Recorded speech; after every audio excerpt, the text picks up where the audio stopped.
하지만 여러분들 어느 분들처럼 드라마틱한 체험도 없었고 방언도 못하고 환상도 세미한 음성도 듣지 못했습니다.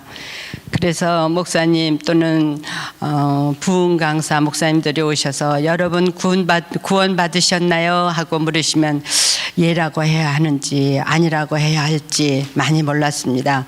그래서 저는 성전들만 밟고 다닌 육신적인 사람이 아닌가 많이 고민했습니다. 하나님, 저에게도 나타나 주세요. 저도 방언하게 해주세요. 제게도 세미한 음성을 들려주세요. 그러나 아무런 일도 일어나지 않았습니다. 목사님께서 우리 교회 처음에 오셔서 수요기도 시간에 구원의 확신을 주셨어요. 그래서 지금은 당당하게 예라고 말합니다. 2017년까지는 그런대로 순한 남풍 바람만 불었는데 작년부터 조금씩 쌀쌀한 바람이 불더니 8월 23일 제 생일날이었는데 유라굴라라고 하는 북동풍이 세차게 몰아쳤습니다. 세상 만사 다 하나님 손안에 있는 줄 알고 욕심을 냈던 게 화근이었던 것 같습니다. 모든 문제는 하나님께 맡겨야 했는데 속을 끓이다 보니까 스트레스가 있는 대로 쌓여서 병이 생겼던 것 같아요.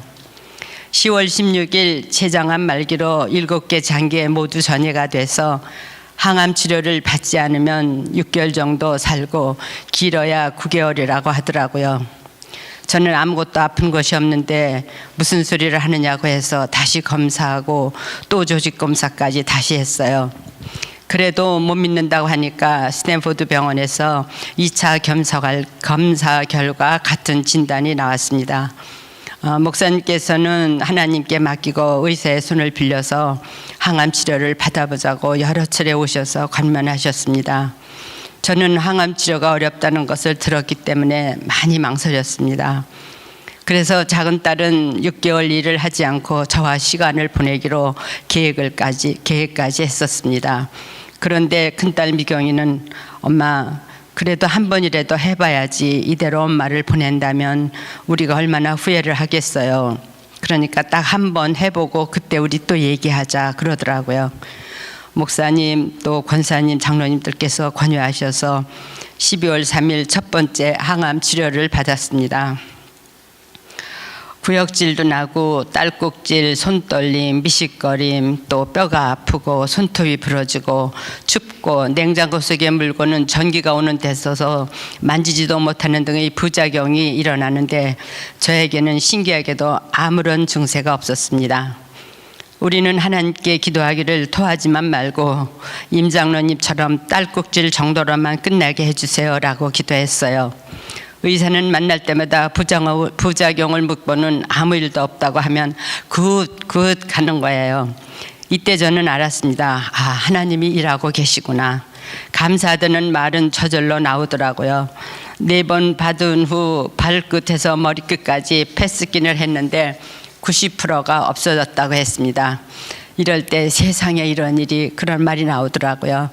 이젠 살려주시는구나 하는 확신이 생기고 저 혼자 해먹겠다고 생각이 들었습니다.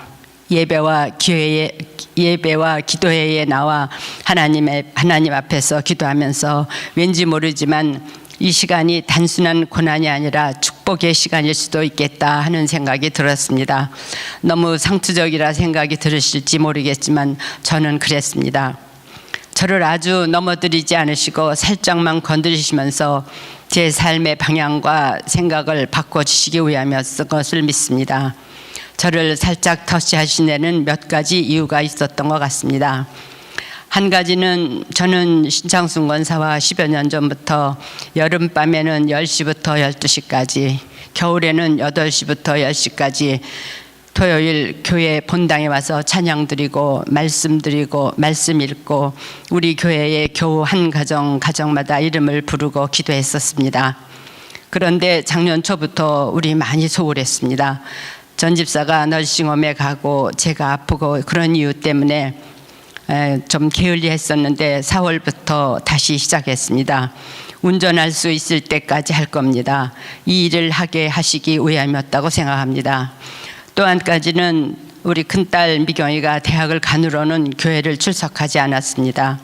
저는 항상 이 문제가 마음을 힘들게 했고 어려서 믿었던 믿음을 회복할 수 있기를 기도해 왔지만 성령님이 함께 하시지 않으면 안 되는 일이었나 봅니다. 제가 아픈 10월 16일 이후부터 주의를 지키며 엄마 걱정하지 마. 하나님이 도와주실 거야. 기도하고 좋은 생각만 하자. 그러면서 하나님이라는 말을 자주 해요. 그 힘든 새벽을 깨고 토요일 새벽 기도에도 나왔었습니다. 이 일은 제가 살아난 일보다 더 큰 기적입니다. 또 한 가지는 교우들의 사랑 때문입니다. 이 힘이 가장 크게 작용했습니다. 내가 살아야 할 이유를 알게 하셨습니다. 목사님께서는 2번이나 손수 오리죽을 만들어 주셨고 소꼬리국, 갈비탕, 미역국, 배춧국, 동치미 틈틈이 해다 주신 권사님들께 감사드립니다. 제2의 삶을 살게 하신 일은 하나님께서 저를 아는 많은 분들의 기도를 들으시고 주님 손바닥에 제 이름을 새기시고 잊지 않으시고 일하셨습니다. 믿음의 동지 기도, 또 입으로만 혀로만 사랑한다가 아니라 행동으로 진심을 다해서 사랑을 보여주셨습니다. 그때마다 용기를 갖고 게을리하지 않고 한시도 누울 새 없이 움직였습니다. 이 시간쯤은 누군가 나를 위해서 기도하고 있을 텐데 하면 저도 같이 무릎을 꿇게 되더라고요. 그때 저는 저를 위해서 기도하는 게 아니라 저를 위해서 기도하시는 모든 분들을 축복해 달라고 기도했어요. 그 다음은 애들의 사랑이 보였습니다. 작은 소녀는 이불 속에서 울면서 할머니가 없다는 것을 상상할 수가 없다면서 정말 할머니가 죽으면 어떻게 하느냐고 울더랍니다. 그리고 딸들은 서로 시간을 내서 저 혼자 있게 하지 않으려고 부단히 애를 썼고 목사님은 틈틈이 오셔서 기도해 주시고 8번 기모할 때마다 프레젠트까지 오셔서 기도해 주시고 가시곤 하셨습니다. 그때 하나님 한 번만 기회를 주세요. 이제는 주님이 원하시는 대로 살고 싶습니다. 주님 말씀하시기를 사랑의 빛 위에는 지지 말라고 하셨는데 저는 너무 많은 빛을 졌습니다. 저도 누군가에게 이렇게 사랑을 실천하고 주님이 기뻐하시는 삶을 살다가 주는 부르실 때에 나 너를 안다 하시는 말씀을 듣고 싶습니다. 주님 말씀하시면 내가 나가겠습니다. 주님 뜻이 아니면 제가 멈추겠습니다. 살아있을 때 한 번쯤 건강을 잃어보는 것도 축복입니다. 두려워하지 말라라는 말씀이 성경에 360번 나온다고 합니다.